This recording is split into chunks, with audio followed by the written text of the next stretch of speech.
வணக்கம் ராதிகா.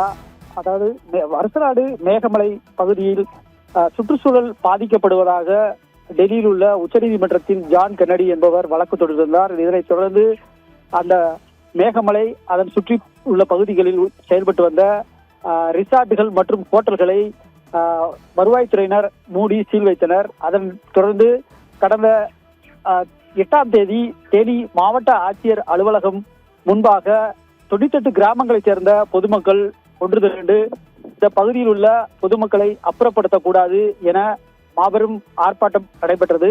அப்பொழுது ஏராளமான பொதுமக்கள் இந்த பகுதியிலிருந்து நாங்கள் ஒருபோதும் வெளியேற மாட்டோம் என தொடர்ந்து வலியுறுத்தி வந்தனர். இந்த நிலையில் டெல்லியில் உள்ள உச்சநீதிமன்றம் திடீரென ஒரு தீர்ப்பு வழங்கியது. அந்த பகுதியில் உள்ள வீடுகளுக்கு மற்றும் அங்கு செயல்படக்கூடிய அனைத்து வீடுகளுக்கும் குடிநீர் இணைப்பு மற்றும் மின் இணைப்பை உடனடியாக துண்டித்து மத்திய ராணுவத்தை கொண்டு அங்கு இருக்கக்கூடிய 98 கிராம மக்களை ஆக்கிரமிப்பாளர்கள் என கூறி அப்புறப்படுத்த உத்தரவு பிறப்பித்தது.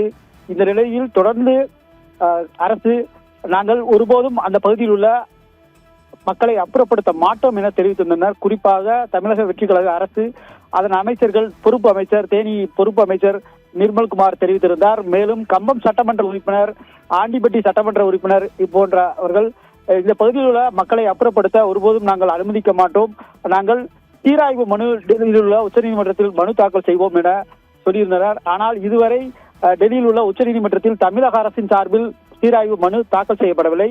இந்த நிலையில் வனத்துறையினர் தொடர்ந்து அந்த பகுதியில் உள்ள வீடுகள் மற்றும் அங்கு விவசாயம் செய்து வரக்கூடிய விவசாயிகளிடம் எழுதி கொடுத்துவிட்டு அந்த பகுதியிலிருந்து அப்புறப்படுத்தி செல்லுமாறு தொடர்ந்து அறிவித்து வந்தனர். இந்த நிலையில் தற்பொழுது அங்கு தொடர்ந்து வனத்துறையினர் அச்சுறுத்தல் காரணமாக ஒரு பெண் நேற்றைய முன்தினம் தற்கொலை முயற்சி செய்தார். ஒரு ஆண் இதேபோல் தற்கொலை முயற்சி செய்து எங்களை அந்த பகுதியிலிருந்து அப்புறப்படுத்தக்கூடாது என தொடர்ந்து வலியுறுத்தி வந்தனர். தற்பொழுது மாவட்ட ஆட்சியர் ஒரு உத்தரவை வைத்தியநாதன் தெரிவித்துள்ளார். அந்த பகுதியில் உள்ள 118 அரசு ஊழியர்கள், குறிப்பாக காவல்துறையினர், ராணுவத்தில் பணியாற்றக்கூடிய, வருவாய்த்துறையில் பணியாற்றி வருகக்கூடிய, ஓய்வு பெற்று அந்த பகுதியில் வசிக்கக்கூடிய மக்களை உங்கள் மீது கடுமையான ஒழுங்கு நடவடிக்கை எடுக்கப்படும், உடனடியாக அந்த பகுதியிலிருந்து அப்புறப்படுத்தி நீங்கள் வேறு இடங்களுக்கு செல்ல அறிவுறுத்த நோட்டீஸ் வழங்கப்பட்டுள்ளது. இதனைத் தொடர்ந்து மேகமலை வருசநாடு பகுதியில் உள்ள இந்த சிறுவில்லிபுத்தூர் மேகமலை புலிகள் சரணாலய பகுதியில் உள்ள மக்கள் பெரும் பதற்றத்துடனே காணப்பட்டு வருகின்றனர்.